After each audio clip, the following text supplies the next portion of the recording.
सभी भारतीयों को मेरा चरणबद्ध प्रणाम। आज का विषय है अन्न। अन्न भोजन। आप अपने औलाद को कौन सा भोजन खिला रहे हैं, ये महत्वपूर्ण है। कहावत है, बूढ़ा बुजुर्ग का कहावत है, जैसा अन्न वैसा मन। आप जिस प्रकार से भोजन अपना औलाद को खिलाइएगा वो आगे का भविष्य आपका वैसा होगा। आप अपने औलाद को कौन सा भोजन खिला रहे हैं महत्वपूर्ण है।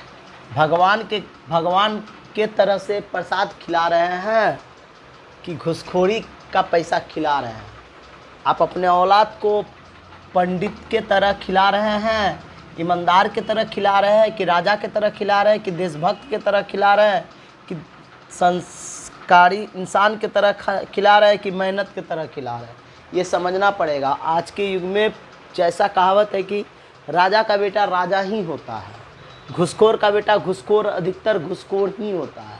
ये चीज़ समझना पड़ेगा कि घूसखोरी का पैसा से अपना औलाद को आप खिला रहे हैं, कि बेईमानी का पैसा से अपने औलाद को खिला रहे हैं, कि चोरी का पैसा से खिला रहे हैं, कि डाकू का पैसा से खिला रहे हैं, कि लुटेरा करके पैसा खिला रहे हैं, कि सताने वाले पैसा से खिला रहे हैं, कि धोखेबाजी का पैसा से खिला रहे हैं, कि देश का गद्दारी का पैसा से खिला रहे हैं। आप अपने औलाद को कौन सा पैसा से अनाज खरीद के आप खिला रहे हैं, ये महत्वपूर्ण चीज़ है। आप जैसा भोजन खाइएगा आपका भविष्य भी वैसा ही होगा। आप अगर मेहनत करके खिला रहे हैं तो आपका औलाद सही होगा, मेहनत करने वाला होगा।